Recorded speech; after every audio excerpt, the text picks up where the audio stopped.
그 할머니 맞는 것 같은데 회색 코트에 키도 비슷하고 맨날 값 깎아달라고 하던데 돈이 그렇게 필요했나? 명자는 뒤를 돌아봤지만 사람들은 모른 척하며 다른 곳을 봤습니다. 하지만 분명히 자신에 대한 이야기라는 걸 느낄 수 있었습니다. 구독과 좋아요는 무료랍니다. 꾹 누르시면 행복이 찾아올 거예요. 새벽 5시 반, 남영자의 하루는 언제나 이 시간에 시작됩니다.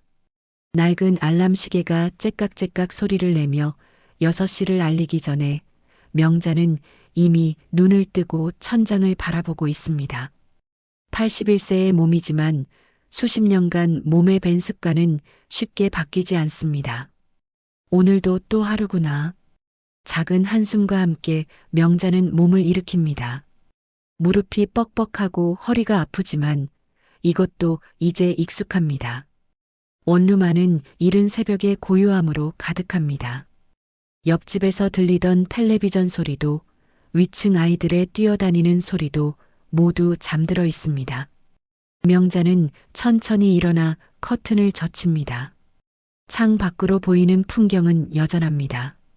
좁은 골목길 사이로 보이는 다른 집들의 창문들, 아직 불이 켜지지 않은 상점들, 그리고 저 멀리 보이는 시장의 지붕들.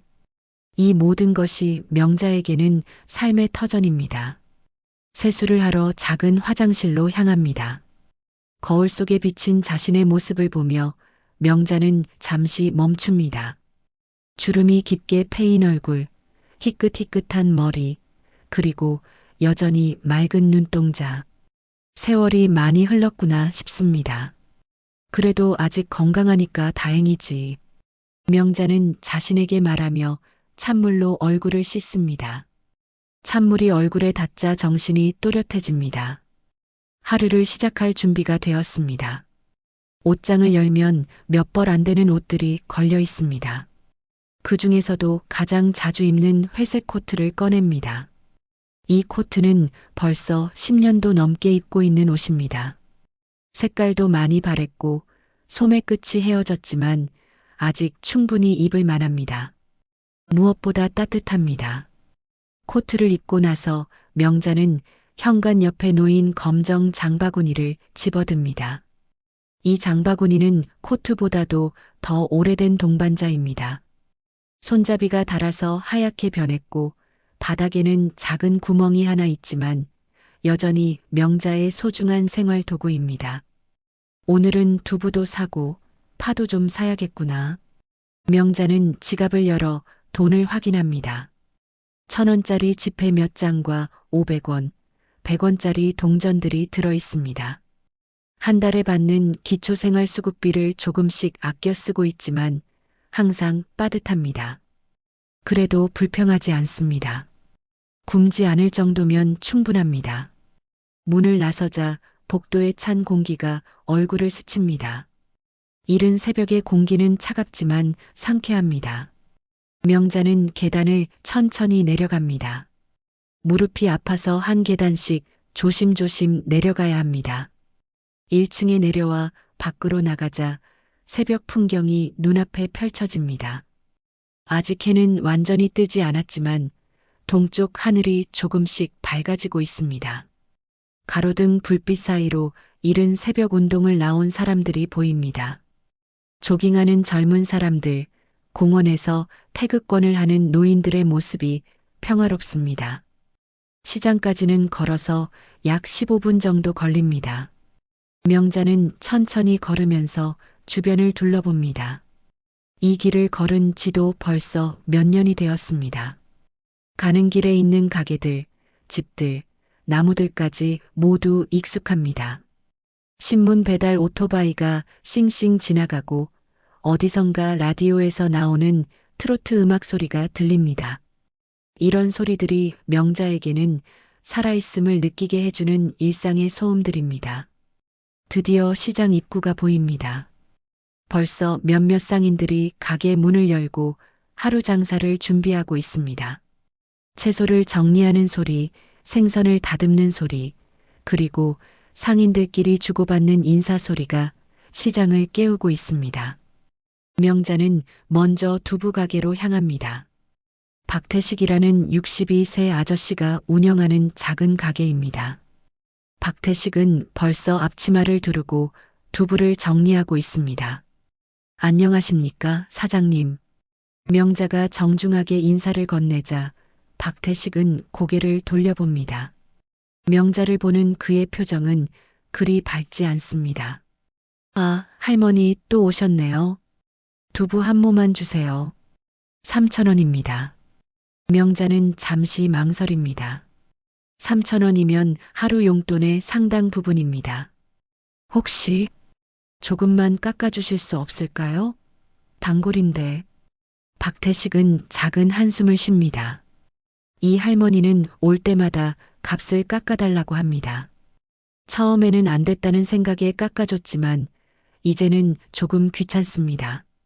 할머니, 요즘 물가도 오르고 장사가 어려워요. 원가도 안 나와요. 그래도 제가 몇 년째 여기서 사고 있잖아요. 500원만 깎아주세요. 결국 박태식은 2,500원을 받고 두부를 비닐봉지에 담아줍니다. 명자는 고맙다며 깊이 인사하고 다음 가게로 향합니다. 채소 가게에서도 비슷한 상황이 반복됩니다. 명자는 시들기 시작한 파 몇 대를 골라들고 값을 물어봅니다. 이거 얼마예요? 1,500원이요. 좀 시든 것 같은데 1,000원에 주시면 안 될까요? 채소 가게 주인 아줌마는 짜증스러운 표정을 지으며 파를 다시 봅니다. 에이, 시든 게 어디 있어요. 싱싱한 거예요. 그래도 끝부분이 좀. 결국 아줌마는 1,200원을 받고 파를 포장해 줍니다. 명자는 또 한 번 고맙다며 인사합니다. 이런 식으로 시장을 한 바퀴 돌고 나면 명자의 검정 장바구니에는 두부 한 모, 시든 듯한 파 몇 대, 할인된 계란 3개, 그리고 떨이로 산 감자 2개가 들어 있습니다. 오늘 하루와 내일까지 먹을 수 있는 양입니다. 장을 다 보고 집으로 돌아가는 길 명자는 상인들이 자신을 보는 시선을 느낍니다. 그리 곱지 않은 시선들입니다. 항상 값을 깎아달라고 하는 까다로운 손님이라고 생각하는 것 같습니다. 저 할머니 맨날 깎아달라고만 하네. 뒤에서 들리는 작은 목소리입니다. 명자는 들었지만 모른 척합니다. 자존심이 상하지만 어쩔 수 없습니다. 돈이 부족하니까요. 집에 돌아온 명자는 장바구니를 식탁 위에 놓고 하나씩 물건을 꺼냅니다. 두부는 냉장고에, 채소는 물에 담가두고 계란은 조심스럽게 보관합니다. 이것들로 며칠을 버텨야 합니다. 점심은 간단히 두부 반 모아 파를 넣고 끓인 국으로 때웁니다. 많지는 않지만 따뜻하고 든든합니다. 혼자 먹는 식사지만 감사한 마음으로 먹습니다. 해가 저물어가는 저녁 시간, 명자는 옷장 맨 아래서 낡은 사진첩을 조심스럽게 꺼냅니다. 표지가 많이 헤어진 사진첩이지만 명자에게는 세상에서 가장 소중한 물건입니다. 사진첩을 펼치자 첫 페이지에 흑백 사진 한 장이 나타납니다. 젊은 시절의 명자가 갓난아기를 품에 안고 환하게 웃고 있는 사진입니다. 아기는 작고 연약해 보이지만 명자의 얼굴은 세상 모든 행복을 다 가진 것처럼 밝습니다. 명자는 나이든 손으로 사진을 조심스럽게 쓰다듬습니다. 사진 속 아기의 볼을 살짝 어루만지며 작은 목소리로 속삭입니다. 이름도 바꿨다더니 이제 정말 나 몰라보는 거니? 정은아. 사진 속 아이의 원래 이름은 정수진이었습니다. 하지만 지금은 다른 가족의 성을 가지고 다른 이름으로 살고 있을 것입니다. 명자가 어쩔 수 없이 보육원에 맡긴 후 다른 집으로 입양되면서 모든 것이 바뀌었습니다. 내가 어른이 되면 나를 기억해 줄까? 아니면 다 잊었을까? 명자의 눈가에 눈물이 맺힙니다. 매일 밤 반복되는 그리움과 후회의 시간입니다. 사진첩을 덮고 다시 옷장에 넣으며 명자는 작은 소망을 품습니다. 언젠가는 다시 만날 수 있겠지. 전등을 끄고 잠자리에 누운 명자는 천장을 바라보며 생각에 잠깁니다. 내일도 오늘과 같은 하루일 것입니다. 검정 장바구니를 들고 시장에 가서 생필품을 사고 집에 돌아와서 사진을 보는 평범한 일상. 하지만 명자는 아직 모릅니다. 며칠 후 그 평범한 일상에 큰 파도가 일 것이라는 사실을, 그리고 그 파도가 오랫동안 감춰져 있던 진실을 세상에 드러낼 것이라는 사실을 말입니다. 명자가 평범한 일상을 보낸 지 사흘이 지났습니다. 오늘도 어김없이 새벽에 일어나 검정 장바구니를 들고 시장으로 향합니다. 하지만 오늘 시장 분위기는 어딘가 달랐습니다. 시장 입구에 사람들이 모여서 수군거리고 있습니다. 명자는 궁금했지만 괜히 끼어들기가 망설여져서 그냥 지나쳐 두부 가게로 향했습니다. 안녕하십니까? 평소처럼 인사를 건넸지만 박태식의 표정이 평소와 다릅니다. 뭔가 심각해 보입니다. 아, 할머니. 오늘은 좀 그런데요. 무슨 일 있으신가요?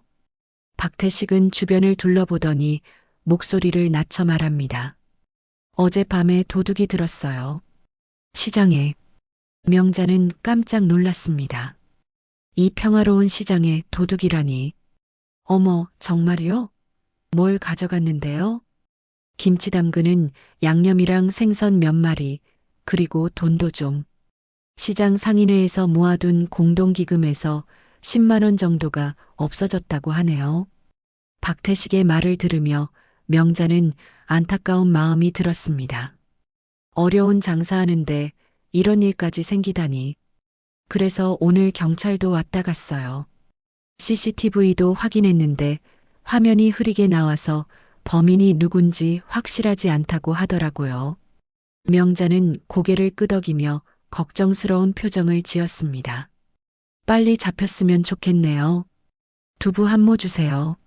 3,000원이에요. 그런데 할머니. 박태식이 말을 머뭇거리더니 이어서 말합니다. 혹시 어제 저녁에 이 근처 지나간 일 없어요? 경찰이 목격자 있는지 물어보라고 해서요. 명자는 고개를 저었습니다. 아니요. 어제는 집에만 있었어요. 나이가 있으니까 해지면 밖에 안 나다녀요. 그렇겠네요. 죄송해요. 두부를 사고 나서 명자는 다른 가게들을 돌아봤습니다. 어느 가게를 가든 사람들은 도둑 이야기뿐이었습니다. 채소 가게 아줌마 최미자는 더욱 흥분해서 말했습니다. 요즘 세상이 어떻게 된 거야? 이런 조용한 동네까지 도둑이 들다니. 우리가 얼마나 어렵게 장사하는데. 정말 그러게요. 빨리 잡혔으면 좋겠어요. 명자가 맞장구를 치자 최미자는 계속해서 불평을 늘어놓았습니다. CCTV에 찍힌 사람이 회색 코트를 입고 있었다던데. 요즘 회색 코트 입은 사람이 얼마나 많은데 그것만으로 어떻게 찾아. 명자는 자신도 모르게 자신이 입고 있는 회색 코트를 내려다봤습니다. 하지만 별 생각은 없었습니다. 회색 코트야 흔한 옷이니까요. 팔을 사고 계란을 산 후 명자는 마지막으로 정육점에 들렀습니다. 가끔 떨이로 나오는 고기를 살 수 있을 때가 있거든요. 정육점 주인 김상호는 다른 상인들보다 더 예민해 보였습니다. 할머니, 오늘은 떨이 고기 없어요. 그래요? 괜찮아요. 명자가 돌아서려는데 김상호가 다시 불렀습니다.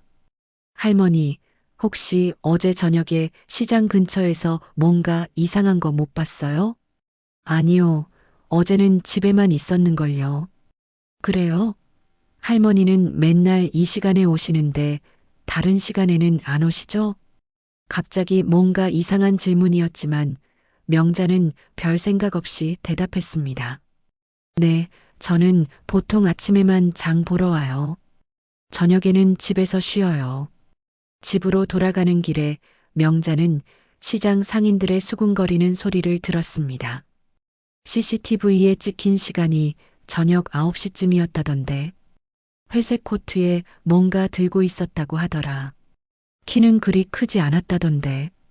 명자는 별 관심 없이 집으로 향했습니다. 도둑 이야기는 안타깝지만 자신과는 상관없는 일이라고 생각했거든요. 하지만 이틀 후 상황이 달라지기 시작했습니다. 명자가 평소처럼 시장에 갔을 때 사람들의 시선이 느껴졌습니다. 뭔가 자신을 보는 눈빛이 예전과 다릅니다. 두부가게에 갔을 때 박태식의 태도도 확연히 달랐습니다. 두부 한 모 주세요. 3,000원이에요. 조금만 깎아주시면. 할머니, 요즘 정말 어려워서 깎기 힘들어요. 평소보다 더 딱딱한 목소리였습니다. 명자는 이상했지만 그냥 3,000원을 주고 두부를 샀습니다. 채소 가게도 마찬가지였습니다. 최미자의 표정이 예전처럼 친근하지 않았습니다. 파 좀 주세요. 2,000원이에요. 좀 시든 것 같은데. 아니에요. 싱싱해요. 값을 깎아달라는 말도 꺼내기 어려운 분위기였습니다. 명자는 그냥 2,000원을 주고 파를 샀습니다. 정육점에서는 더욱 이상한 일이 일어났습니다. 할머니, 저기, 혹시 어제 저녁에 정말 집에 계셨어요? 김상우가 갑자기 묻는 질문에 명자는 당황했습니다. 네, 왜요? 아니, 그냥 궁금해서요. 뭔가 석연치 않은 분위기였지만 명자는 별말 없이 돌아섰습니다. 하지만 집으로 가는 길에 들리는 사람들의 수군거림은 더욱 구체적이었습니다. 그 할머니 맞는 것 같은데. 회색 코트에 키도 비슷하고 맨날 값 깎아달라고 하던데 돈이 그렇게 필요했나? 명자는 뒤를 돌아봤지만 사람들은 모른 척하며 다른 곳을 봤습니다. 하지만 분명히 자신에 대한 이야기라는 걸 느낄 수 있었습니다. 집에 도착한 명자는 장바구니를 내려놓고 깊은 한숨을 쉬었습니다. 뭔가 이상했습니다. 사람들의 태도가 갑자기 달라진 게 느껴졌습니다. 내가 뭘 잘못했나? 명자는 자신을 돌아봤지만 잘못한 일이 없었습니다. 그저 평소처럼 장을 보고 왔을 뿐인데 그날 저녁 명자는 사진첩을 펼치며 혼자 중얼거렸습니다. 정은아, 엄마가 뭔가 이상한 일에 휘말린 것 같구나. 사람들이 엄마를 이상하게 보는 것 같아. 사진 속 아이는 아무 대답이 없었지만 명자는 마음이 조금 편해졌습니다. 딸에게 털어놓는 것만으로도 위로가 되었거든요. 하지만 명자는 아직 몰랐습니다. 이것이 시작일 뿐이라는 것을, 며칠 후에는 더 큰 시련이 기다리고 있다는 것을 말입니다. 그리고 시장 한편에서는 최미자와 김상우가 작은 목소리로 대화를 나누고 있었습니다. 정말 그 할머니일까? 글쎄, 확실하지는 않지만 의심스러운 건 사실이지. 그래도 확실한 증거가 있어야지. 조금 더 지켜보자. 분명히 꼬리가 나올 거야. 시장에는 의심의 씨앗이 뿌려지고 있었습니다. 그리고 그 의심은 곧 명자의 평온한 일상을 완전히 뒤흔들어 놓을 것이었습니다. 명자에 대한 의심이 시작된 지 일주일이 지났습니다. 처음에는 작은 수군거림에 불과했던 것이 이제는 시장 전체의 화제가 되어버렸습니다. 명자는 여전히 모르고 있었지만 사람들의 시선은 날이 갈수록 차가워지고 있었습니다. 오늘도 명자는 평소와 다름없이 검정 장바구니를 들고 시장으로 향했습니다. 하지만 시장 입구에서부터 뭔가 분위기가 달랐습니다. 평소 같으면 바쁘게 장사 준비를 하던 상인들이 명자를 보자 대화를 멈추고 시선을 피했습니다. 안녕하십니까? 명자가 인사를 건넸지만 대답하는 사람은 많지 않았습니다. 어색한 분위기 속에서 명자는 두부가게로 향했습니다. 박태식은 명자를 보자 표정이 굳어졌습니다. 며칠 전부터 다른 상인들과 나눈 대화들이 머릿속을 맴돌고 있었거든요. 두부 한 모 주세요. 3,000원입니다. 평소 같으면 값을 깎아달라고 했을 명자였지만 요즘 분위기가 이상해서 그냥 3,000원을 내밀었습니다. 하지만 박태식의 반응은 예상과 달랐습니다. 할머니, 요즘 돈이 좀 생기셨나 봐요? 예. 무슨 말씀이세요? 아니, 전에는 항상 깎아달라고 하셨는데 요즘은 그냥 주시네요. 명자는 당황했습니다. 그냥 분위기가 이상해서 조용히 사려던 것뿐인데 이상하게 받아들이는 것 같았습니다. 아, 그냥. 사장님도 어렵다고 하시니까요. 박태식은 의미심장한 표정으로 두부를 포장해 주었습니다. 명자는 뭔가 찜찜한 마음으로 다음 가게로 향했습니다. 채소 가게에서 최미자의 태도는 더욱 노골적이었습니다. 파 좀 주세요. 어느 걸로 할까요? 최미자가 파를 집어들면서 유심히 명자를 관찰했습니다. 마치 범인을 찾아내려는 형사처럼 말입니다. 이걸로 할게요. 2,000원이에요. 그런데 할머니, 최미자가 말을 꺼내려다가 멈췄습니다. 하지만 그 순간 옆에서 장을 보던 다른 아줌마가 끼어들었습니다. 최 사장님, 그 CCTV 이야기 어떻게 된 거예요? 범인 찾았어요? 아직이요. 화면이 흐려서 확실하지 않다고 하네요. 그런데 회색 코트 입은 사람이라고 했죠? 그 순간 모든 시선이 명자에게 집중되었습니다. 명자가 입고 있는 회색 코트를 보며 사람들이 수군거리기 시작했습니다.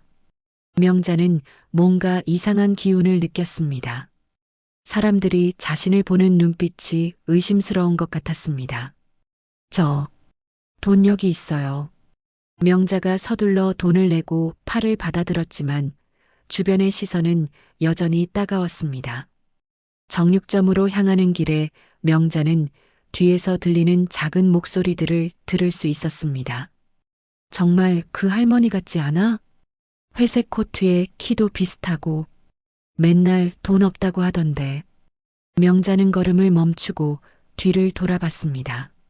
하지만 사람들은 모른 척하며 시선을 피했습니다. 혹시 저 때문에 그러시는 건가요? 명자가 조심스럽게 물어보자 한 아줌마가 당황한 표정으로 대답했습니다. 아니에요, 할머니. 무슨 소리예요? 하지만 그 말이 끝나기도 전에 다른 사람이 끼어들었습니다. 할머니, 혹시 며칠 전 저녁에 정말 집에만 계셨어요? 갑작스러운 질문에 명자는 더욱 당황했습니다. 네, 왜요? 무슨 일 있나요? 아니, 그냥 궁금해서요. 분위기가 점점 이상해지고 있었습니다.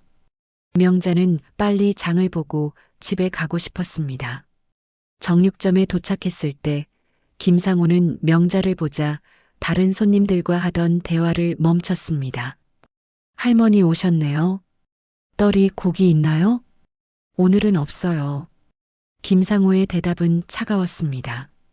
평소 같으면 없어도 언제 나올지 알려주곤 했는데 오늘은 그런 친절함이 전혀 느껴지지 않았습니다.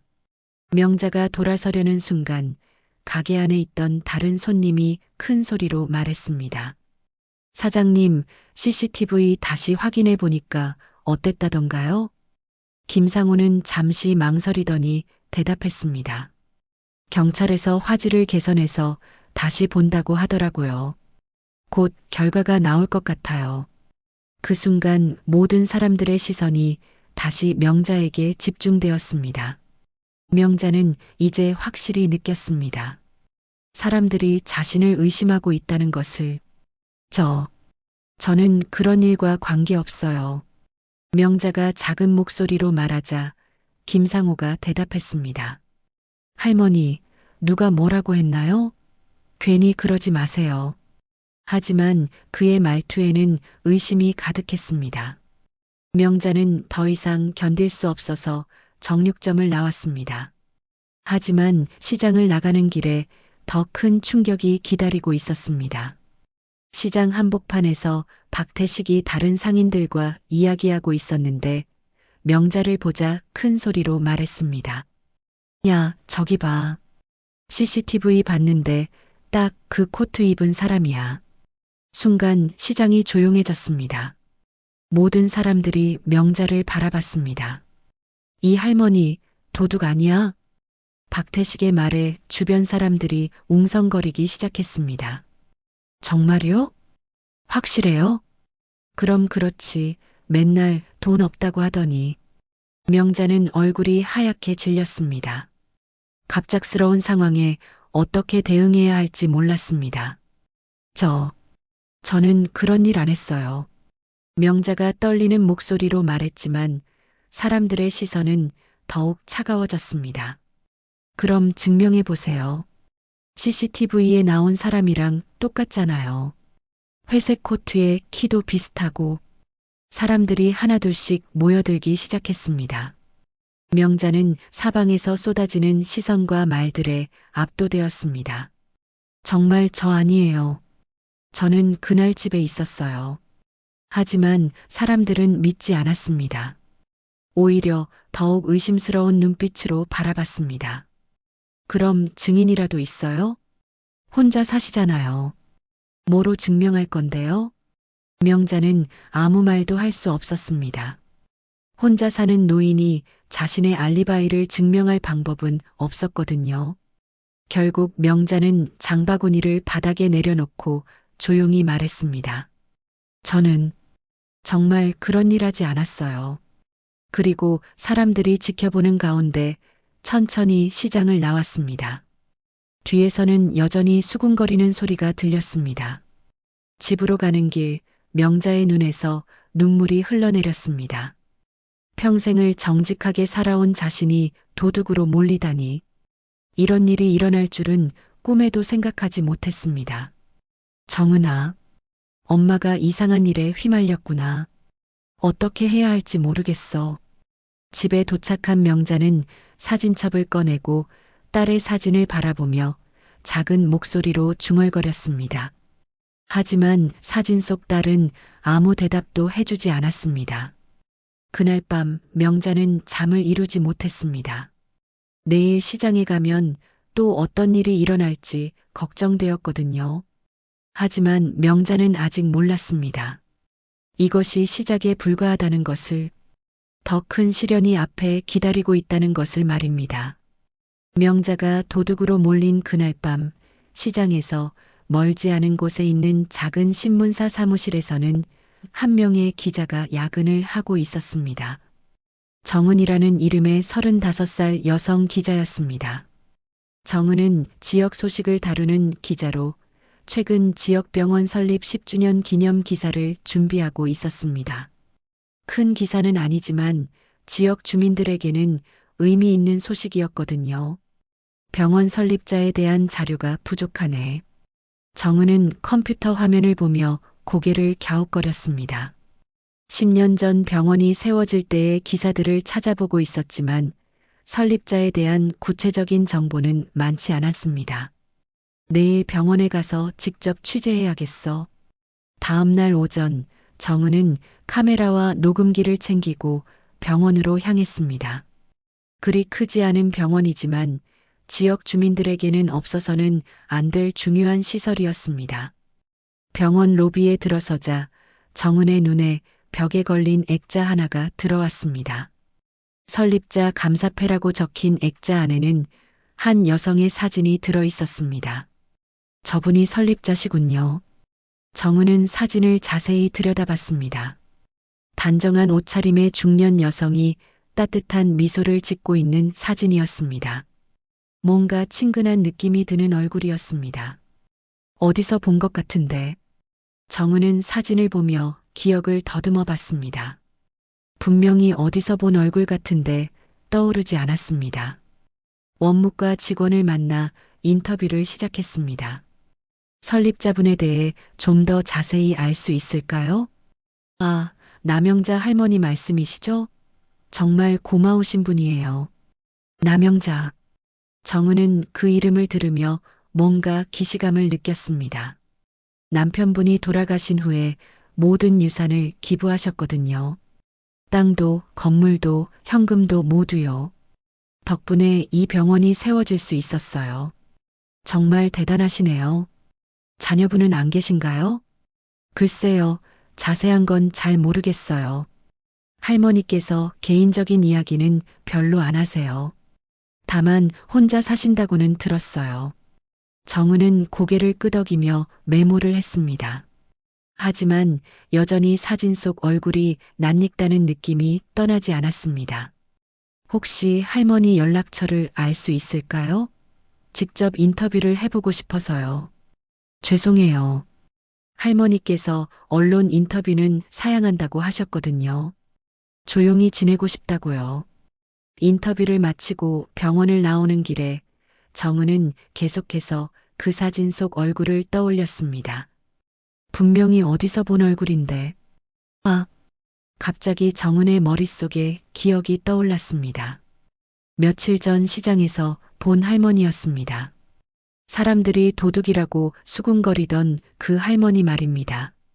설마. 정은은 서둘러 신문사로 돌아가 컴퓨터를 켰습니다. 병원 설립 당시의 기사들을 다시 찾아봤습니다. 10년 전 기사에는 이렇게 적혀 있었습니다. 남편 사망 후 홀로 남은 남영자 씨 70일가 전 재산을 기부해 지역병원 설립에 기여했다. 나 씨는 자녀 없이 혼자 살고 있으며. 자녀 없이? 정은은 그 구절에서 멈춰섰습니다. 뭔가 이상했습니다. 기자의 직감이 무언가 숨겨진 이야기가 있다고 말하고 있었습니다. 정은은 더 오래된 기록들을 찾기 시작했습니다. 구청 자료실까지 가서 출생신고, 혼인신고 등의 기록을 뒤졌습니다. 그리고 마침내 찾아냈습니다. 30년 전 출생신고서에 정수진이라는 이름이 있었습니다. 어머니 이름은 남영자였습니다. 자녀가 있었네. 정은은 더 자세히 조사했습니다.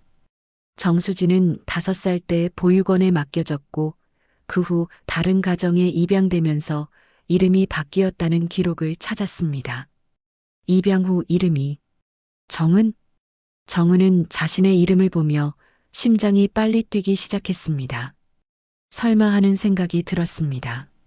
정은은 서둘러 자신의 입양 기록을 찾아봤습니다. 30년 전 자신이 입양되기 전의 이름은 정수진이었습니다. 그리고 생모의 이름은 남영자였습니다. 이럴 수가. 정은의 손이 떨렸습니다. 며칠 전 시장에서 도둑으로 몰린 그 할머니가 자신이 평생 찾고 있던 친어머니였던 것입니다. 정은은 어릴 적 기억을 떠올려 봤습니다. 5살 이전의 기억은 거의 없었지만 가끔 꿈에서 따뜻한 품에 안겨있던 기억이 났습니다. 그리고 누군가 자신을 정은아라고 부르던 목소리. 엄마가 나를 정은이라고 불렀구나. 정은의 눈에서 눈물이 흘러내렸습니다. 입양 가정에서 받은 이름이 정은이었는데 그것이 우연이 아니었던 것입니다. 어머니가 부르던 애칭이었던 것입니다. 그럼 엄마는 줄곧 나를 지켜보고 있었던 건가? 정은은 더 많은 기록을 찾아봤습니다. 그리고 놀라운 사실을 발견했습니다. 자신이 어릴 때 큰 병에 걸려 병원비가 많이 들었을 때 익명의 기부자가 병원비를 대신 내준 적이 있었습니다. 그때 정은의 양부모는 그것이 누구인지 몰랐지만 지금 생각해보니 그 익명의 기부자가 친어머니였을 가능성이 높았습니다. 엄마. 정은은 책상에 엎드려 울었습니다. 평생 자신을 버린 어머니를 원망하며 살았는데 사실은 어머니가 멀리서라도 자신을 지켜보고 있었던 것입니다. 그리고 지금 그 어머니가 도둑으로 몰려 고통받고 있었습니다. 내가 도와드려야 해. 정은은 눈물을 닦고 일어섰습니다. 기자로서 그리고 딸로서 해야 할 일이 있었습니다. 정은은 서둘러 시장으로 향했습니다. 어머니를 직접 만나보고 싶었습니다. 그리고 이 억울한 누명을 벗겨드리고 싶었습니다. 시장에 도착한 정은은 상인들에게 남영자에 대해 물어봤습니다. 그 할머니요? 도둑질한 할머니 말이에요? 박태식이 못마땅한 표정으로 대답했습니다. 증거가 확실한가요? CCTV에 찍혔다니까요. 회색 코트에 키도 비슷하고. 하지만 얼굴은 확실히 안 보였죠? 정은의 질문에 박태식은 잠시 머뭇거렸습니다.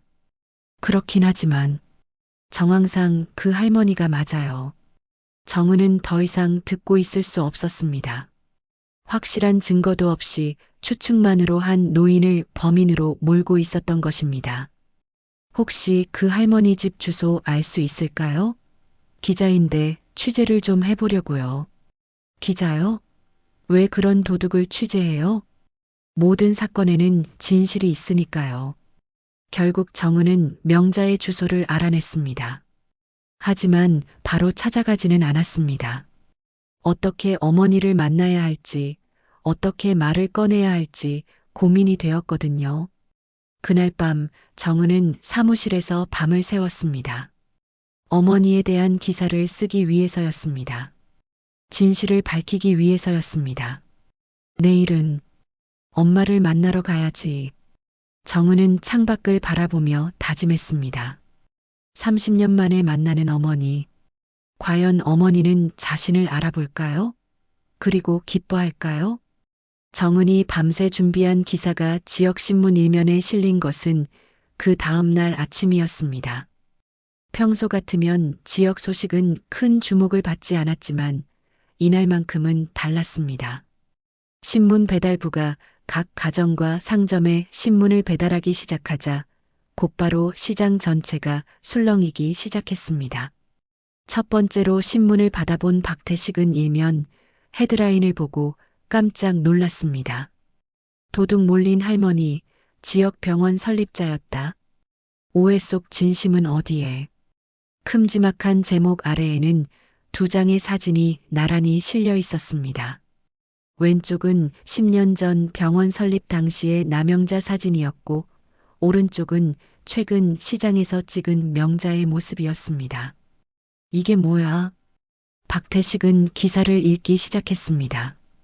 지난주 시장 도난 사건과 관련해 주민들의 의심을 받고 있는 남영자 80일 할머니가 사실은 10년 전 지역 병원을 설립한 독지가였다는 사실이 밝혀졌다. 나 할머니는 남편 사망 후 전 재산을 기부해 현재 지역 주민 수천 명이 이용하고 있는 병원 건립에 기여했다. 박태식의 얼굴이 점점 하얗게 변했습니다. 기사를 읽을수록 자신이 얼마나 큰 실수를 했는지 깨달았기 때문입니다. 나 할머니는 병원 설립 후에도 익명으로 지역사회에 꾸준히 기부해왔으며 특히 경제적으로 어려운 환자들의 치료비를 대신 지원하는 일을 해왔다. 하지만 정작 본인은 기초생활수급자로 등록되어 있어 하루하루를 근근히 살아가고 있는 것으로 확인됐다. 내가 뭘 한 거야? 박태식은 신문을 들고 밖으로 뛰쳐나갔습니다. 다른 상인들도 마찬가지였습니다. 채소가게의 최미자는 신문을 보고 주저앉았습니다. 아니야, 이럴 수가. 최미자의 남편이 몇 년 전 큰 수술을 받을 때 병원비가 부족해 걱정하고 있었는데 갑자기 익명의 기부자가 나타나 비용을 대신 내준 적이 있었습니다. 그때 최미자는 그저 고마워했을 뿐 그 기부자가 누구인지는 몰랐습니다. 설마 그때 그분이 정육점의 김상우도 마찬가지였습니다. 아들이 대학 입학할 때 갑자기 장학금을 받게 되었는데 그것도 익명 기부자 덕분이었습니다. 이런, 우리가 완전히 잘못 생각했구나. 시장 곳곳에서 비슷한 반응들이 나왔습니다. 신문을 본 상인들이 하나둘씩 모여들기 시작했습니다. 야, 너 이 기사 봤어? 헐, 진짜야? 우리가 얼마나 큰 실수를 한 거야. 박태식이 떨리는 목소리로 말했습니다. 내가 몇 년 전에 병원에서 무료로 치료받았던 거, 혹시 그 할머니 덕분인가? 최미자도 고개를 끄덕였습니다. 우리 남편 수술비도. 설마. 사람들은 점점 더 죄책감에 휩싸였습니다. 자신들이 도둑으로 몰았던 할머니가 사실은 자신들의 은인이었을 가능성이 높았기 때문입니다. 김상우가 주먹을 쥐며 말했습니다. 아니야, 이건 확실히 해야 해. 우리가 정말 잘못했는지. 상인들은 서둘러 병원으로 향했습니다. 기사의 내용이 사실인지 확인해 보고 싶었거든요. 병원에 도착한 상인들은 원무과 직원에게 물어봤습니다. 남영자 할머니가 정말 이 병원 설립자가 맞나요? 네, 맞습니다. 할머니 덕분에 이 병원이 세워진 거예요. 그럼 익명 기부자 이야기도 사실인가요? 네, 할머니께서 지금도 어려운 분들 치료비를 대신 내주고 계세요. 물론 절대 비밀로 해달라고 하시지만요. 직원의 말을 들은 상인들은 더 이상 할 말이 없었습니다. 모든 것이 사실이었습니다. 박태식이 머리를 감싸며 중얼거렸습니다. 내가 생명의 은인한테 뭘 한 거야? 최미자는 눈물을 흘리며 말했습니다. 우리가 완전히 잘못했어. 어떻게 이런 일이. 상인들은 급히 시장으로 돌아왔습니다. 그리고 긴급 회의를 열었습니다. 우리가 나 할머니한테 사과해야 해. 당연하지. 이런 큰 잘못을 저질렀는데. 근데 할머니가 우리를 용서해 주실까? 그래도 해야지. 잘못한 건 확실하니까. 상인들은 함께 명자를 찾아가기로 했습니다. 하지만 명자의 집 주소를 아는 사람이 없었습니다. 그때 정은 기자가 시장에 나타났습니다. 기자님, 박태식이 달려갔습니다. 기자님, 정말 고마워요. 우리가 얼마나 큰 잘못을 했는지 깨달았어요. 나 할머니 집 주소 알 수 있을까요? 사과하러 가고 싶어요. 정은은 상인들의 진심이 느껴졌습니다. 제가 안내해 드릴게요. 하지만 정은은 잠시 망설였습니다. 어머니를 만나러 가는 길에 이렇게 많은 사람들이 함께 가는 것이 좋을지 고민되었거든요. 우선 대표로 몇 분만 가시는 게 어떨까요? 할머니께서 놀라실 수도 있으니까요. 결국 박태식, 최미자, 김상우 이렇게 세 명이 정은과 함께 명자의 집으로 향했습니다. 명자가 살고 있는 작은 원룸 건물 앞에 도착했을 때 상인들은 더욱 죄책감을 느꼈습니다. 병원을 세운 분이 이렇게 작고 낡은 곳에서 살고 있다니. 몇 층이세요? 2층이에요. 계단을 올라가며 박태식이 말했습니다. 내가 뭐라고 사과해야 할까? 정말 면목이 없어. 최미자도 고개를 숙였습니다. 우리가 너무 성급했어. 확실한 증거도 없이. 2층에 도착해서 정은이 문을 두드렸습니다. 남영자 할머니 계세요? 안에서 작은 발걸음 소리가 들렸습니다. 그리고 문이 조심스럽게 열렸습니다. 명자는 문틈으로 밖을 내다보더니 깜짝 놀랐습니다. 자신을 도둑으로 몰았던 시장 사람들이 서 있었기 때문입니다. 할머니, 죄송합니다. 박태식이 깊이 고개를 숙였습니다. 저희가 정말 큰 잘못을 했습니다. 최미자와 김상호도 함께 고개를 숙였습니다. 명자는 어리둥절한 표정으로 사람들을 바라봤습니다. 무슨. 정은이 앞으로 나서서 말했습니다. 할머니, 저는 기자 정은입니다. 할머니에 대한 진실을 기사로 썼어요. 기사요? 네. 할머니께서 병원을 세우신 분이라는 걸 사람들이 알게 됐어요. 명자의 표정이 굳어졌습니다. 자신이 그토록 숨기고 싶어 했던 과거가 세상에 알려진 것입니다. 저는 그런 걸 알리고 싶지 않았는데. 할머니, 하지만 이렇게라도 진실이 밝혀져야 했어요. 할머니가 억울한 누명을 쓰고 계셨으니까요. 박태식이 다시 말했습니다. 할머니, 정말 죄송합니다. 저희가 은인을 못 알아봤습니다. 명자는 여전히 당황스러운 표정이었습니다. 갑작스러운 상황 변화를 받아들이기 어려웠거든요. 그때 정은이 조심스럽게 입을 열었습니다. 할머니, 저 사실 할머니를 찾고 있었어요. 오랫동안. 명자가 정은을 자세히 바라봤습니다. 뭔가 익숙한 느낌이 들었습니다. 혹시 당신이 정은의 눈에서 눈물이 흘러내렸습니다. 엄마, 저예요. 정수진. 아니, 지금은 정은이에요. 순간 명자의 얼굴이 하얗게 변했습니다. 30년 동안 그리워했던 딸이 눈앞에 서 있었던 것입니다.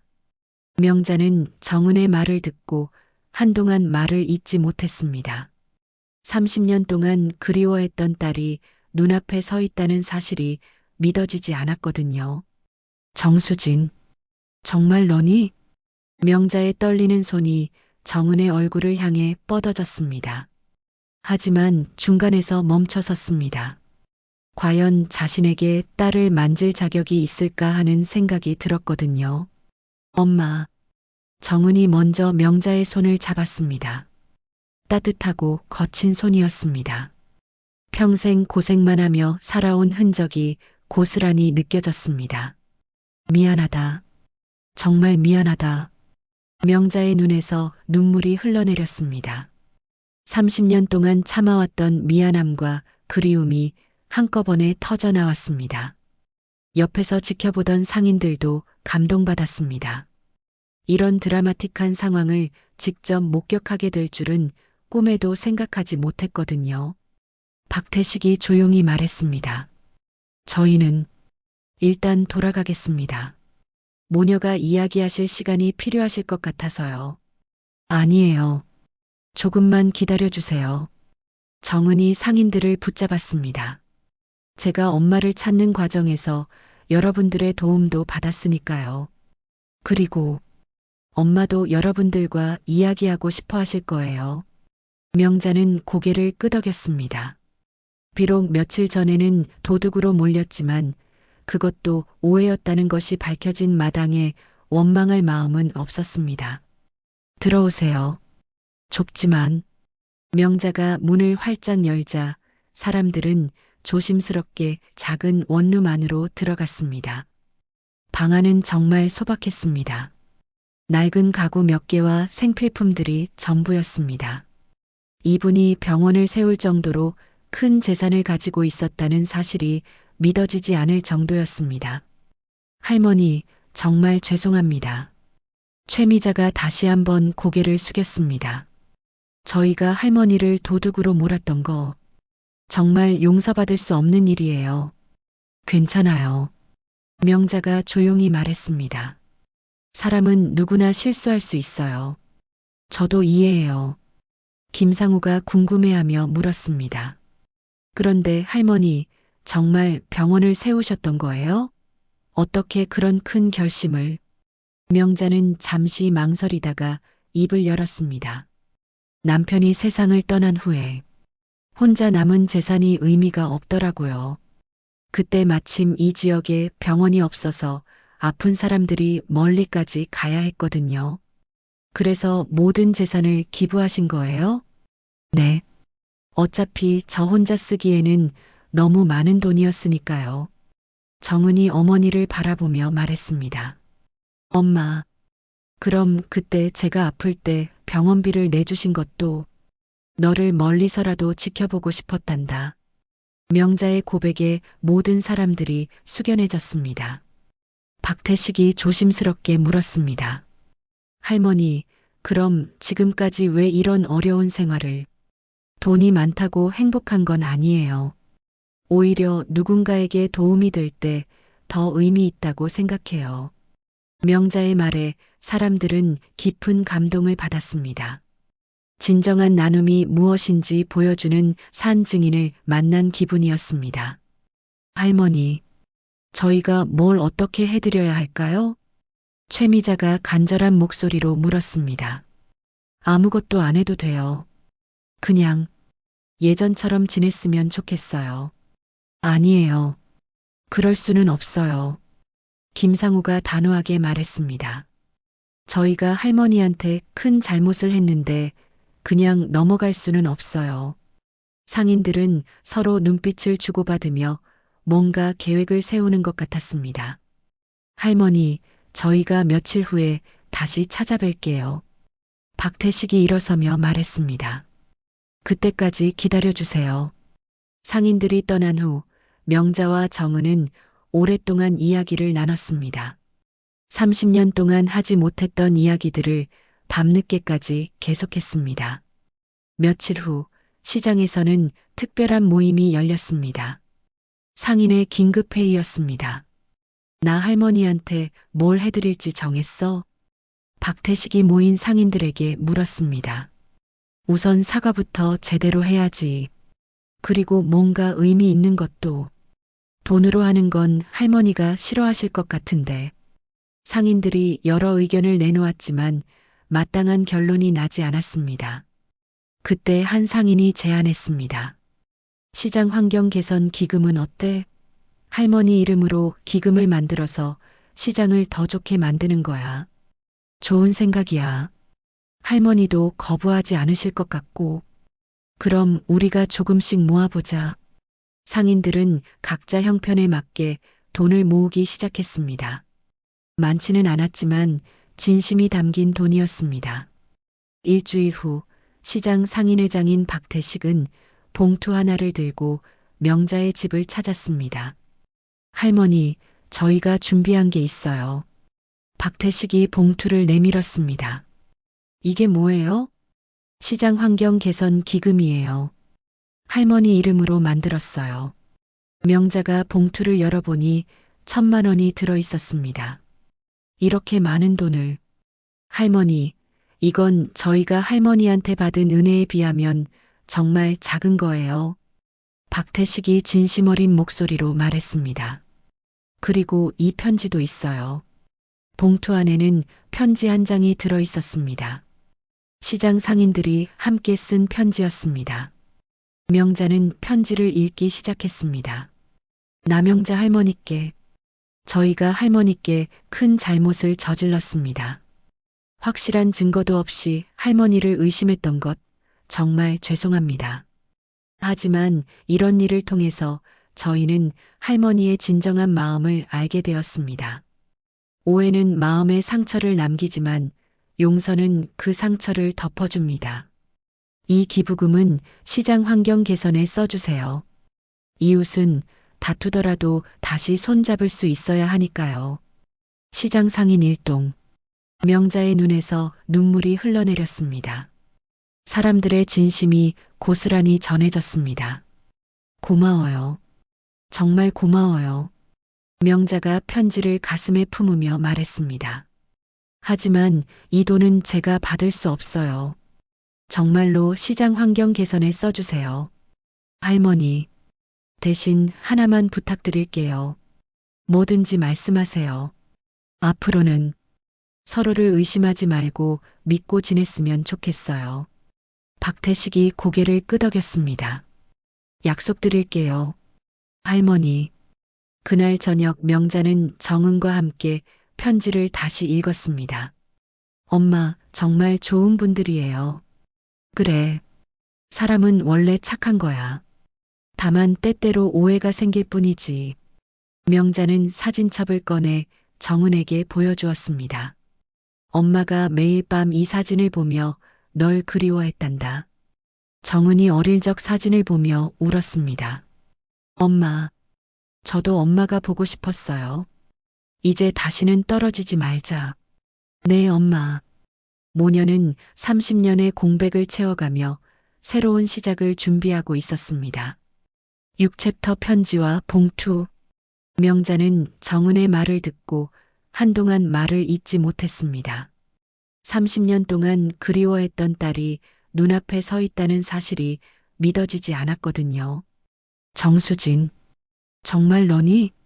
명자의 떨리는 손이 정은의 얼굴을 향해 뻗어졌습니다. 하지만 중간에서 멈춰섰습니다. 과연 자신에게 딸을 만질 자격이 있을까 하는 생각이 들었거든요. 엄마. 정은이 먼저 명자의 손을 잡았습니다. 따뜻하고 거친 손이었습니다. 평생 고생만 하며 살아온 흔적이 고스란히 느껴졌습니다. 미안하다. 정말 미안하다. 명자의 눈에서 눈물이 흘러내렸습니다. 30년 동안 참아왔던 미안함과 그리움이 한꺼번에 터져 나왔습니다. 옆에서 지켜보던 상인들도 감동받았습니다. 이런 드라마틱한 상황을 직접 목격하게 될 줄은 꿈에도 생각하지 못했거든요. 박태식이 조용히 말했습니다. 저희는 일단 돌아가겠습니다. 모녀가 이야기하실 시간이 필요하실 것 같아서요. 아니에요. 조금만 기다려주세요. 정은이 상인들을 붙잡았습니다. 제가 엄마를 찾는 과정에서 여러분들의 도움도 받았으니까요. 그리고 엄마도 여러분들과 이야기하고 싶어 하실 거예요. 명자는 고개를 끄덕였습니다. 비록 며칠 전에는 도둑으로 몰렸지만 그것도 오해였다는 것이 밝혀진 마당에 원망할 마음은 없었습니다. 들어오세요. 좁지만 명자가 문을 활짝 열자 사람들은 조심스럽게 작은 원룸 안으로 들어갔습니다. 방 안은 정말 소박했습니다. 낡은 가구 몇 개와 생필품들이 전부였습니다. 이분이 병원을 세울 정도로 큰 재산을 가지고 있었다는 사실이 믿어지지 않을 정도였습니다. 할머니, 정말 죄송합니다. 최미자가 다시 한번 고개를 숙였습니다. 저희가 할머니를 도둑으로 몰았던 거 정말 용서받을 수 없는 일이에요. 괜찮아요. 명자가 조용히 말했습니다. 사람은 누구나 실수할 수 있어요. 저도 이해해요. 김상우가 궁금해하며 물었습니다. 그런데 할머니, 정말 병원을 세우셨던 거예요? 어떻게 그런 큰 결심을? 명자는 잠시 망설이다가 입을 열었습니다. 남편이 세상을 떠난 후에 혼자 남은 재산이 의미가 없더라고요. 그때 마침 이 지역에 병원이 없어서 아픈 사람들이 멀리까지 가야 했거든요. 그래서 모든 재산을 기부하신 거예요? 네. 어차피 저 혼자 쓰기에는 너무 많은 돈이었으니까요. 정은이 어머니를 바라보며 말했습니다. 엄마, 그럼 그때 제가 아플 때 병원비를 내주신 것도 너를 멀리서라도 지켜보고 싶었단다. 명자의 고백에 모든 사람들이 숙연해졌습니다. 박태식이 조심스럽게 물었습니다. 할머니, 그럼 지금까지 왜 이런 어려운 생활을? 돈이 많다고 행복한 건 아니에요. 오히려 누군가에게 도움이 될 때 더 의미 있다고 생각해요. 명자의 말에 사람들은 깊은 감동을 받았습니다. 진정한 나눔이 무엇인지 보여주는 산 증인을 만난 기분이었습니다. 할머니, 저희가 뭘 어떻게 해드려야 할까요? 최미자가 간절한 목소리로 물었습니다. 아무것도 안 해도 돼요. 그냥 예전처럼 지냈으면 좋겠어요. 아니에요. 그럴 수는 없어요.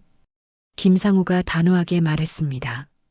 저희가 할머니한테 큰 잘못을 했는데 그냥 넘어갈 수는 없어요. 상인들은 서로 눈빛을 주고받으며 뭔가 계획을 세우는 것 같았습니다. 할머니, 저희가 며칠 후에 다시 찾아뵐게요. 박태식이 일어서며 말했습니다.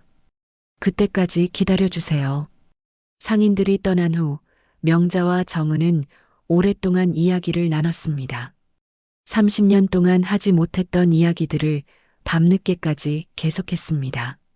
며칠 후 시장에서는 특별한 모임이 열렸습니다. 상인의 긴급회의였습니다.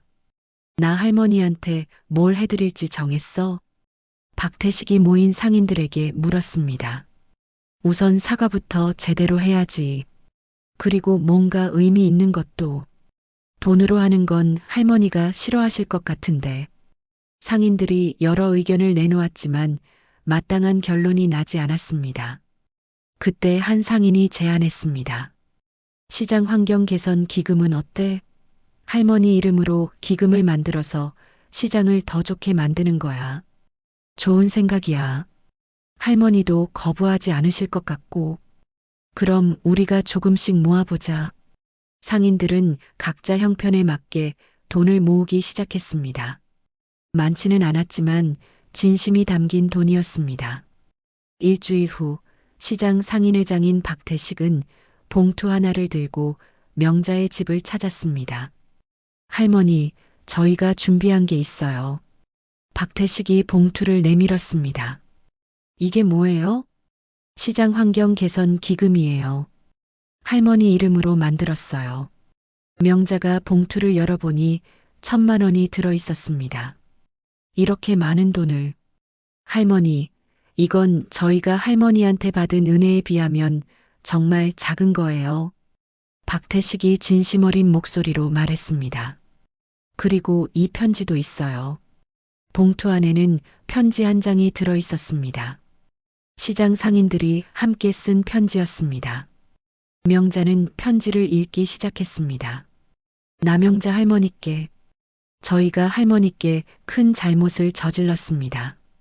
확실한 증거도 없이 할머니를 의심했던 것 정말 죄송합니다. 하지만 이런 일을 통해서 저희는 할머니의 진정한 마음을 알게 되었습니다. 오해는 마음의 상처를 남기지만 용서는 그 상처를 덮어줍니다. 이 기부금은 시장 환경 개선에 써주세요. 이웃은 다투더라도 다시 손잡을 수 있어야 하니까요. 시장 상인 일동. 명자의 눈에서 눈물이 흘러내렸습니다. 사람들의 진심이 고스란히 전해졌습니다. 고마워요.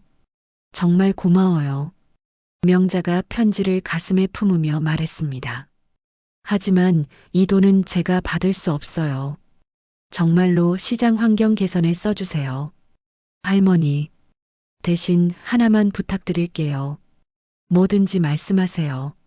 앞으로는 서로를 의심하지 말고 믿고 지냈으면 좋겠어요. 박태식이 고개를 끄덕였습니다. 약속드릴게요. 할머니. 그날 저녁 명자는 정은과 함께 편지를 다시 읽었습니다. 엄마, 정말 좋은 분들이에요. 그래. 사람은 원래 착한 거야. 다만 때때로 오해가 생길 뿐이지. 명자는 사진첩을 꺼내 정은에게 보여주었습니다. 엄마가 매일 밤 이 사진을 보며 널 그리워했단다. 정은이 어릴 적 사진을 보며 울었습니다. 엄마, 저도 엄마가 보고 싶었어요. 이제 다시는 떨어지지 말자. 네, 엄마. 모녀는 30년의 공백을 채워가며 새로운 시작을 준비하고 있었습니다. 명자 할머니 기념 상생시장 현판이 새로 걸린 시장 입구에는 형형색색의 풍선과 현수막이 펄럭이고 있었습니다. 시장 축제날이 밝았습니다. 상인들과 지역 주민들이 하나둘씩 모여들기 시작했습니다. 명자는 평소와 다름없이 회색 코트를 입고 있었지만 오늘만큼은 조금 더 단정하게 머리를 빗었습니다. 정은이 옆에서 어머니의 팔을 살짝 잡아드렸습니다. 엄마, 괜찮으세요? 많은 사람들 앞에서 이야기하는 거. 정은이가 옆에 있으니까 든든해. 일주일 전 재회한 후로 명자와 정은은 매일 시간을 보내며 잃어버린 30년을 조금씩 채워가고 있었습니다. 시장 한복판에는 작은 무대가 설치되어 있었습니다. 마이크와 확성기, 그리고 명자의 사진이 담긴 현수막이 걸려 있었습니다. 생각보다 많은 사람들이 모였습니다. 박태식이 사회를 보기 위해 무대에 올랐습니다. 여러분, 안녕하십니까? 오늘은 우리 시장의 은인이신 남영자 할머니께 감사의 마음을 전하는 뜻깊은 자리입니다. 박수 소리가 터졌습니다. 명자는 어색한 듯 고개를 살짝 숙였습니다. 할머니께서는 10년 전 우리 지역 병원 설립에 전 재산을 기부하셨을 뿐만 아니라 지금까지도 어려운 이웃들을 위해 조용히 도움의 손길을 내밀어 오셨습니다. 최미자가 무대 옆에서 눈물을 닦았습니다. 김상호도 고개를 끄덕이며 박수를 쳤습니다. 할머니, 단상으로 올라와 주세요. 사람들의 박수 속에서 명자는 천천히 단상으로 향했습니다. 정은이 뒤에서 조심스럽게 도왔습니다. 무대에 올라선 명자는 잠시 아래를 내려다봤습니다. 며칠 전까지만 해도 자신을 의심의 눈초리로 바라보던 사람들이 이제는 따뜻한 시선으로 바라보고 있었습니다. 저는 별다른 말씀을 드릴 게 없습니다. 명자의 작은 목소리가 마이크를 통해 퍼졌습니다. 다만 이웃과 함께 살아간다는 것이 얼마나 소중한지 다시 한번 깨달았습니다. 그때 관객석에서 정은이 일어섰습니다. 어머니, 제가 한 말씀 드려도 될까요?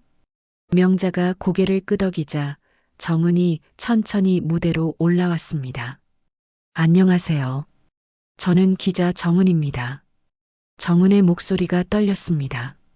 준비한 말이 있었지만 막상 이 순간이 되니 감정이 복받쳐 올랐습니다. 사실 저에게는 여러분께 고백할 이야기가 있습니다. 사람들이 조용해졌습니다. 이분은 제 친어머니입니다.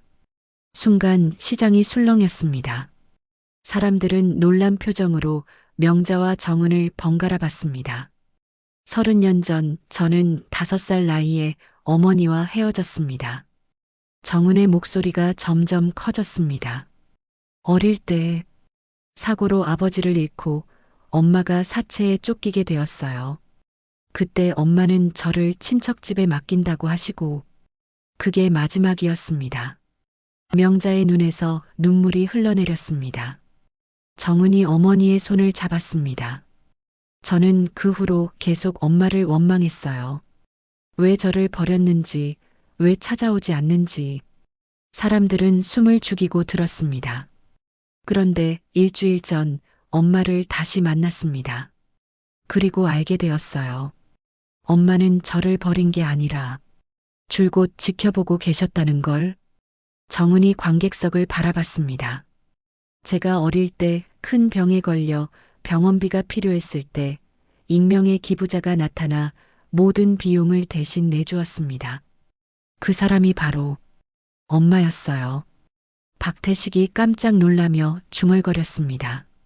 그럼 할머니가 딸분을 위해서. 정은이 고개를 끄덕였습니다. 네, 맞아요. 엄마는 멀리서라도 저를 지켜보시면서 제가 필요할 때마다 도움을 주셨습니다. 명자가 떨리는 목소리로 말했습니다. 미안하다. 정은아. 엄마가 너를 직접 키우지 못해서. 아니에요, 엄마. 이제 다 이해해요. 정은이 어머니를 꼭 안았습니다. 오해는 마음의 상처를 남기지만 사랑은 그 상처를 치유해 줍니다. 엄마의 사랑을 이제야 깨달았어요. 관객석에서 한 아주머니가 눈물을 흘리며 말했습니다. 할머니, 그런 사연이 있으셨구나. 최미자가 앞으로 나와서 말했습니다. 할머니, 저희가 그런 깊은 사연도 모르고 의심했던 거 정말 죄송해요. 김상우도 고개를 숙였습니다. 할머니께서 혼자서 얼마나 많은 아픔을 견뎌오셨을까. 생각만 해도 가슴이 아파요. 정은이 다시 마이크를 잡았습니다. 엄마는 평생을 남을 위해 살아오셨어요. 남편을 잃고 혼자 남았을 때도, 저를 보내야 했을 때도, 모든 재산을 기부할 때도 항상 다른 사람들을 생각하셨어요. 박태식이 박수를 치기 시작했습니다. 곧 시장 전체가 박수 소리로 가득 찼습니다. 할머니는 우리의 어머니입니다. 남영자 할머니 만세. 사람들의 환호 속에서 명자는 정은의 손을 꽉 잡았습니다. 이제 더 이상 혼자가 아니었습니다. 한 아이가 엄마에게 물었습니다. 엄마, 할머니가 딸을 다시 찾으신 거야? 그래, 맞아. 정말 다행이지? 아이의 천진한 질문에 사람들이 미소를 지었습니다. 명자가 마이크를 잡고 마지막으로 말했습니다. 여러분, 정말 고마워요. 저 혼자서는 정은이를 다시 만날 수 없었을 거예요. 명자의 목소리는 이제 떨리지 않았습니다. 여러분이 보여주신 용서와 사랑 덕분에 저는 잃어버린 딸을 되찾았습니다. 정은이 어머니 옆에서 말했습니다. 이제부터는 엄마와 함께 이 시장에서, 이 동네에서 여러분과 함께 살아가겠습니다. 마지막 박수가 터져 나왔습니다. 그 박수 소리 속에서 명자는 정은의 손을 더욱 꽉 잡았습니다. 축제가 끝나고 사람들이 하나둘씩 돌아간 후 명자와 정은은 조용한 시장을 걸었습니다. 엄마, 이제 정말 함께해요. 그래. 이제 매일 손녀 얼굴 보면서 두부 사러 다녀야겠네. 명자가 웃으며 말하자 정은이 깜짝 놀랐습니다. 손녀요? 언젠가는 너도 좋은 사람 만나서 가정을 꾸리겠지. 정은이 어머니의 팔짱을 끼며 말했습니다. 엄마가 이렇게 말씀하시니까 정말 우리가 가족 같아요. 석양이 지는 시장길에서 모녀의 그림자가 길게 늘어졌습니다. 30년의 공백을 뛰어넘어 다시 만난 모녀, 그리고 그들을 따뜻하게 감싸준 이웃들. 진정한 공동체가 완성되어 가고 있었습니다. 행사가 끝난 지 일주일이 지났습니다. 명자의 일상은 완전히 달라졌습니다. 하지만 변한 것은 외적인 환경보다는 마음이었습니다. 더 이상 혼자라는 생각이 들지 않았거든요. 오늘도 명자는 아침 일찍 일어나 평소와 같이 검정 장바구니를 들고 집을 나섰습니다. 하지만 시장으로 향하는 발걸음이 예전보다 훨씬 가벼웠습니다. 시장 입구에 도착하자 새로 세워진 표지판이 명자를 맞이했습니다. 명자 할머니 기념 상생시장이라는 글자를 볼 때마다 여전히 어색했지만 이제는 조금씩 익숙해지고 있었습니다. 안녕하세요, 할머니. 명자 할머니 오셨네요. 시장에 들어서자마자 여기저기서 밝은 인사소리가 들렸습니다. 예전에는 시큰둥했던 상인들이 이제는 환한 미소로 명자를 맞이했습니다.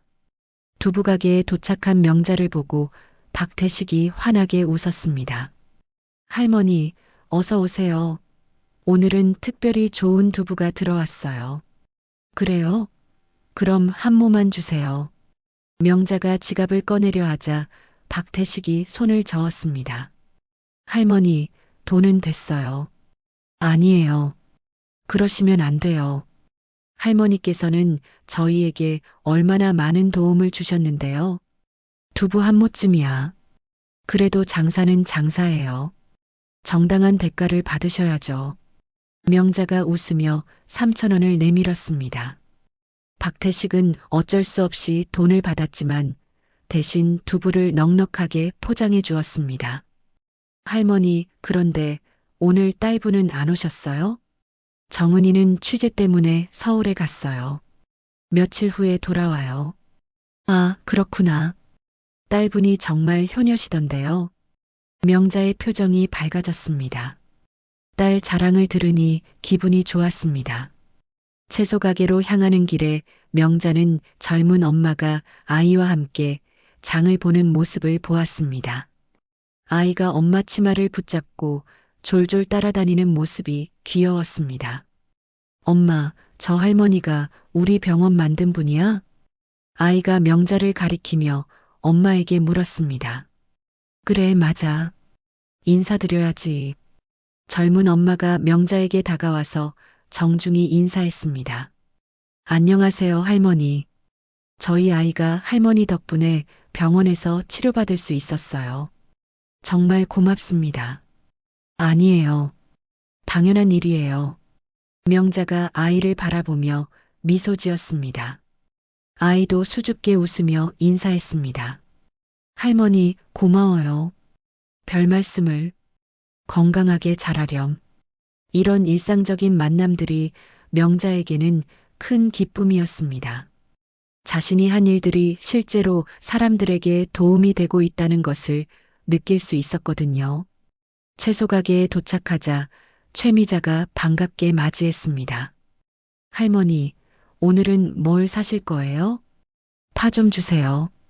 그리고 감자도 조금. 네, 좋은 걸로 골라드릴게요.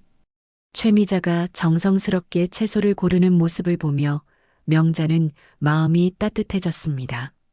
예전에는 시든 것을 주려고 했는데 이제는 가장 좋은 것을 주려고 하니까요. 할머니, 그런데 혹시 다음 주에 시간 있으세요? 왜요? 저희 시장에서 작은 감사 모임을 하려고 해요. 할머니께 제대로 감사 인사를 드리고 싶어서요. 아이고, 그런 거 안 해도 돼요. 안 되죠. 저희 마음을 표현할 기회를 주세요. 명자는 사람들의 진심을 거절할 수 없어서 결국 참석하겠다고 약속했습니다. 정육점에서 김상우도 비슷한 제안을 했습니다. 할머니, 저희가 할머니 이야기를 담은 작은 책자를 만들었어요. 책자요? 네, 할머니의 선행들을 기록해서 후대에 전하고 싶어서요. 물론 할머니 허락을 받아야겠지만요. 명자는 잠시 고민했습니다. 자신의 이야기를 책으로 만든다는 것이 부담스러웠지만 사람들의 마음을 생각하니 거절하기 어려웠습니다. 그런 것까지 안 해도 되는데. 할머니, 저희가 할머니한테서 배운 게 정말 많아요. 다른 사람들도 알았으면 좋겠어요. 결국 명자는 허락했습니다. 자신의 이야기가 누군가에게 도움이 될 수 있다면 의미 있는 일이라고 생각했거든요. 장을 다 보고 집으로 돌아가는 길에 명자는 예전과 달리 무거운 장바구니를 들고 있었습니다. 상인들이 하나씩 더 챙겨주다 보니 평소보다 많은 물건을 사게 되었거든요. 이렇게 많이 주시면 어떡하나. 명자는 웃으며 중얼거렸습니다. 고민이긴 했지만 나쁘지 않은 고민이었습니다. 집에 도착해서 장바구니를 정리하던 명자의 휴대폰이 울렸습니다. 정은에게서 온 전화였습니다. 엄마, 안녕하세요. 정은아. 취재 잘하고 있니? 네, 엄마. 그런데 좋은 소식이 있어요. 무슨 소식? 엄마 이야기가 전국적으로 알려져서 다른 지역에서도 관심을 보이고 있어요. 엄마처럼 나눔을 실천하는 분들의 이야기를 연재하자는 제안이 들어왔어요. 명자는 놀랐습니다. 그래. 그럼 전국 사람들이 내 이야기를 안다는 거야? 네, 엄마. 엄마는 이제 유명인이에요. 아이고, 그런 걸로 유명해지다니. 엄마, 부끄러워하지 마세요. 엄마는 정말 자랑스러운 분이에요. 전화를 끊고 나서 명자는 창밖을 바라보았습니다. 해가 지고 있었지만 마음은 밝았습니다. 며칠 후 정은이 서울에서 돌아왔습니다. 그리고 깜짝 소식을 가지고 왔습니다. 엄마, 전국에서 편지가 왔어요. 편지가? 정은이 큰 박스를 들고 왔습니다. 박스 안에는 전국 각지에서 온 편지들이 가득했습니다. 엄마 이야기를 읽고 감동받은 사람들이 보낸 편지예요. 명자는 편지 몇 통을 읽어보았습니다. 자신도 나눔을 실천하겠다는 다짐을 담은 편지들, 어려운 상황에서도 희망을 잃지 않겠다는 편지들, 가리고 명자에게 고마움을 표현하는 편지들이었습니다. 내가 이런 편지를 받을 사람인가? 엄마는 많은 사람들에게 희망을 준 분이에요. 그날 저녁 명자와 정은은 함께 편지들을 읽으며 시간을 보냈습니다. 그리고 명자는 결심했습니다. 정은아, 나도 이 사람들에게 답장을 써주고 싶어. 정말요? 응. 내가 받은 사랑을 다시 나눠주고 싶어. 일주일 후 명자는 다시 시장을 걸었습니다. 여전히 검정 장바구니를 들고 있었지만 이제 그 안에는 두부와 채소뿐만 아니라 사람들의 사랑과 관심도 함께 담겨 있었습니다. 시장 곳곳에서 들리는 따뜻한 인사들, 아이들의 밝은 웃음소리, 그리고 정은이 함께 걸어주는 든든함. 이 모든 것이 명자에게는 인생의 새로운 선물이었습니다. 엄마, 행복하세요? 정은이 물었습니다. 그래, 정말 행복해. 이렇게 많은 사람들의 사랑을 받을 수 있을 줄 몰랐어. 엄마가 먼저 사랑을 나눠주셨으니까요. 명자는 정은의 손을 잡으며 말했습니다.